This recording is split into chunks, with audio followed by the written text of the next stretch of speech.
Shrinking the house, different angle today. Kind of cool. Got my artwork in the background. We got something beautiful to my right. I guess that might look like it's to your left. I don't know. To your right, I'm having a hell of a lot of fun, man. Just soaking this in, soaking this product in, you know. Anyway, guys, thanks for all the comments, all the super thanks, the pats on the back. They're much needed. You know, that again, this was a suggestion that it's kind of like he was reading my mind because they were already on their way here. So I look forward to bringing these to you. But sorry about yesterday's. I did something with the video. I deleted it by mistake.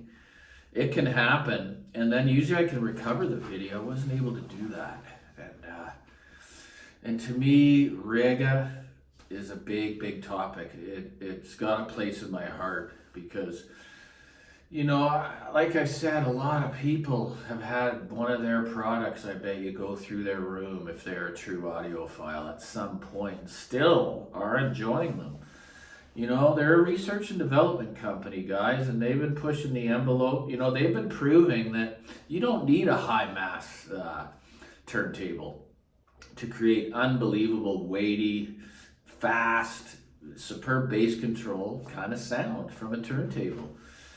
Their plinths basically, and a lot of these inexperienced audiophiles, they will equate weight to quality or sound. Well, high-end class D amplifiers like mine, they don't weigh anything, but they're reference sound. So again, I closed that bias a long time ago. In fact, I don't want bulky, heavy equipment anymore, ever. It's hard to avoid with speakers, but that's okay. So with Rega, I mean, there's just so many models, guys, and they've been around. I think it's the 73rd year, and I'm a fan. I always have been a fan, and so is Pure Fidelity's owner, John.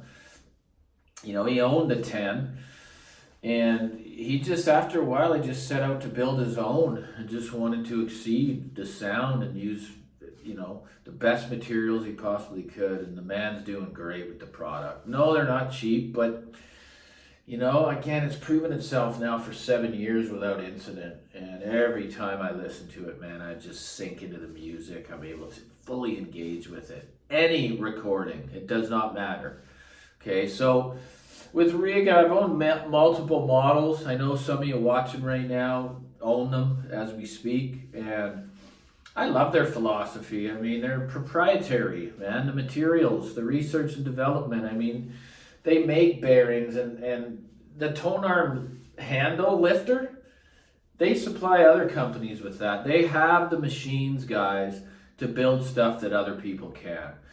Especially with the Naiad, which is not for sale. It'd probably be 60 grand. They built that years ago. That's their pride and joy, just showing what they're capable of doing in their factory. And machining ceramic, guys, is one of the hardest substances in the world. And there's a little bit trickle down with the new Nye. I believe there's some ceramic used in that, maybe just in the bracing, but that table, even the bearing is ceramic. It's absolutely unbelievable because John has shared with me, you know, when he's getting his machinery done and CNC machine work, just how costly it is and how long it takes, man. So Rega believes that it's just so inert that there's no possible way that there could be any resonance, right, heading back into the tone arm, into the cartridge. Well, and then some will say, well, it's too dead. Well, I've heard the Regas all the way up to I had the 7. I just love that wood, cherry wood trim on the 7, but I didn't like the ceramic platter with the discs. It bothered me aesthetically. Not saying I don't like ceramic, because the one I bought had an upgraded platter. It had the P9. Now the P9 is still one of my favorite looking turntables they have ever built. It was their flagship for a long time. And you know, now they've gone into that proprietary plinth material, that space age styrofoam race car type, lightweight, very inert. You just pick up the table and just think, how could that possibly sound good? Well, guys, it does. It sounds unbelievable. And I love it. I love the aesthetic. It's kind of modern, and their tone arms are just, that's what's on my Pure Fidelity, but it's a heavily modded version, heavily modded.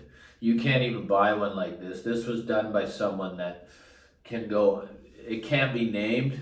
John used to offer the K2, he called it, when he first started.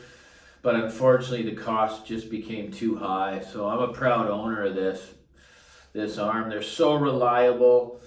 They're very easy to set up. All Rega tone arms, guys. Just enjoy them, love them. So yeah, I've owned the P3, and then I got the P3 with the upgraded, with the separate PSU. Actually, I won't call it a PSU. I'll call it a speed changer, and I'll get into that after. Whoever you think that you own that these are pure, real linear power supplies, they're not. And if you don't believe me, just open one up. Okay, until you get up into the 10, it's not even a power supply, it's just a speed changer, guys. There's a little microchip inside that plastic box. That's it. There's no toroid, no anything. So Rega knows how to create a hell of a product for not much cost on their end, and that's a fact. But guys, what we got to realize is research and development, okay, is very expensive. They put years into the design of these proprietary materials. They have machining abilities that other companies can't. They can spin bearings in these tone arms that are to such tight tolerances, it almost sounds impossible to do. Like when Michael Freemer questioned Roy Gundy about the millimeters or the size of it, he couldn't believe it himself. So, yeah, I've had a few tables. I got the 3. Then I went to the RP40, which is really not much different. It again had a speed changer separate box. And then I went up to the 7 it had a P9 platter, ceramic platter, which doesn't have the discs on the bottom. Those alone are like $1,500, right? For the ceramic platter. It was such a gorgeous and sleek looking table. You know me, I'm a fan of sleek. And just a big fan of aesthetics of equipment and less is more type design. And I always took the dust cover off. Just didn't like having dust covers on the Regas. But yeah, I got nothing bad to say. They've been making electronics.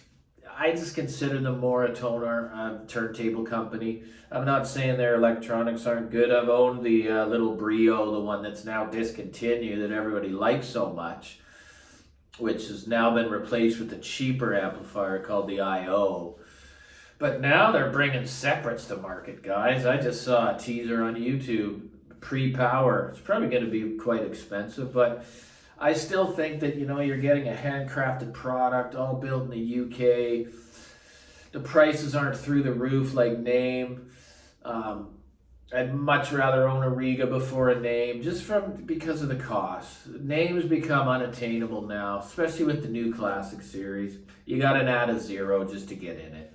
11 grand just to get in it. So it's too much. It's too much for 98% of the people. And that's a fact, right?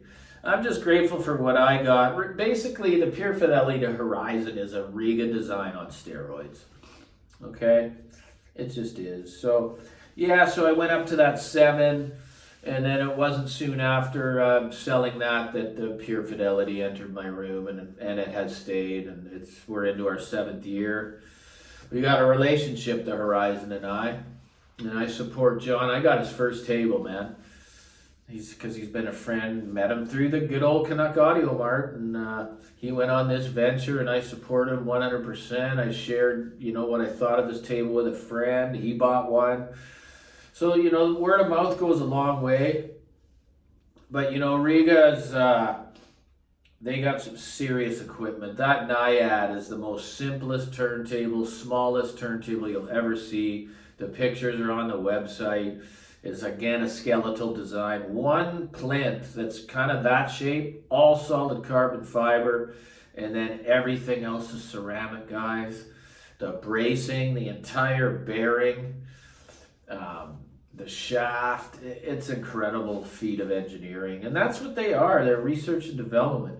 They even have separate floors in the factory for each model line. And of course, the flagship's up top, where they do the P10 and the Nye. It's up at the very top floor. Everything's built and tested on those floors. It's a killer company, man. And you know what else he's done? He's given the shares to his employees so that his company, like all these other ones, don't get bastardized, man. Bose buying out Sonas Faber and Macintosh, and I don't care. I don't know how that all works, but I just wouldn't want.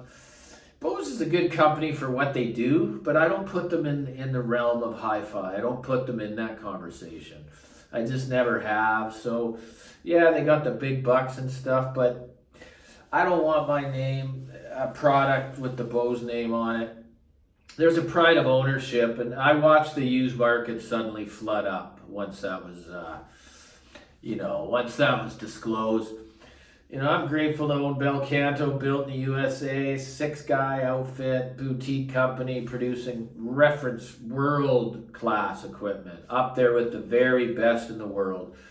Hopefully that doesn't happen there, But, you Rega owners, just enjoy the stuff, man. And if you have the budget, that's what I'm saying. Instead of going like this, spending the same amount of money, expecting jaw-dropping results, you're not going to get it, okay?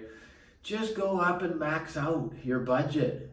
If you love Rega, get the best you can. Right off the bat, you're going to love it, It's just my opinion. I see lots of people doing this, playing in the same depth of the pool. You're just not going to get anywhere doing that. There's superb components at all price points, guys. So anyway, enjoy your Regas, guys. Take care. Shrink loves you. Like and subscribe.